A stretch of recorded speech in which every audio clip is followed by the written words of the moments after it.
విజయవాడలోని కేసనపల్లి వద్ద జరిగే హైందవ సంఘారావానికి ఆధ్యాత్మికవేత్తలు బయలుదేరారు. ఈ కార్యక్రమానికి తూర్పుగోదావరి జిల్లా నుంచి సుమారు 50 బస్సుల్లో విశ్వ హిందూ ధర్మ పరిరక్షణ రామసేన సభ్యులు బయలుదేరారు. తూర్పుగోదావరి జిల్లా హైందవ పరిషత్ అధ్యక్షులు కంబాల శ్రీనివాసరావు ఆధ్వర్యంలో హైందవ సంఘారావానికి భారీగా హిందూ ధార్మికవేత్తలు ఉత్సాహంగా బయలుదేరారు. ఈ బస్సు యాత్రకు అధ్యక్షుడు కంబాల శ్రీనివాసరావు జెండా ఊపి ప్రారంభించారు.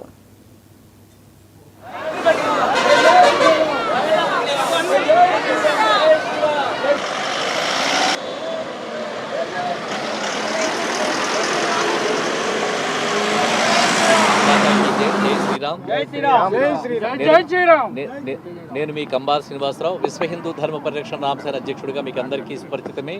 ఈ మధ్యకాలంలో ప్రభంజనంగా భారతీయ జనతా పార్టీలో చేయడం జరిగింది.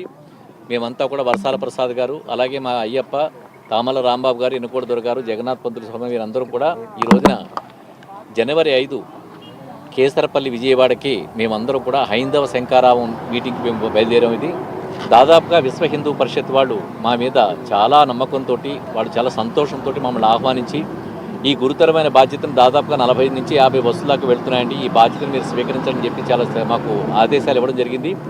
వారి ఆదేశాల మేరకు మేము రామసేన నుంచి దాదాపుగా మనం ఎంత 40 నుంచి 50 ఉంటాయి, 50 బస్సుల వరకు మేము ఆర్గనైజ్ చేస్తూ వాటికి డీజిల్ కొడితే కొట్టించడం, తర్వాత బస్సు రవాణా సౌకర్యం ఏర్పాటు చేయడం జరిగింది. అంతే భోజన సదుపాయం వేరే వాళ్ళు అరేంజ్ చేశారు. అది దాన్ని కూడా మేము ఆర్గనైజ్ చేసుకొని చూసుకున్నాం. అది అలాగే మంచినీటి సదుపాయం కానీ అక్కడ వెళ్ళిన తర్వాత వచ్చిన వాళ్ళందరికీ జరిగే సదుపాయాల గురించి మేము చాలా అన్ని ఏర్పాట్లు చేసి సంతృప్తికరంగా ఏర్పాట్లు చేసుకోగలిగాం. మేము వస్తారా రారా అనే అనుమానంతో ఉన్న మాకు ఎంత సంతోషం కలిగిస్తుందనంటే అన్ని బస్సులు నిండిపోయి పొద్దున్నే 7 గంటలకి చాలా బస్సులు బయలుదేరిపోయినాయి.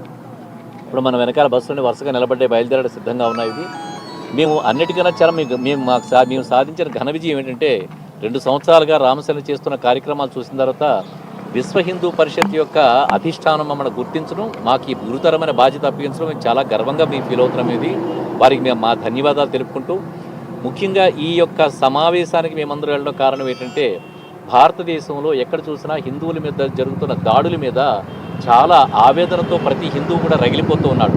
మాధ్యమాల్లో జరుగుతున్న సన్నివేశాలు చూస్తుంటే ఇది చాలా దారుణం. Maoist party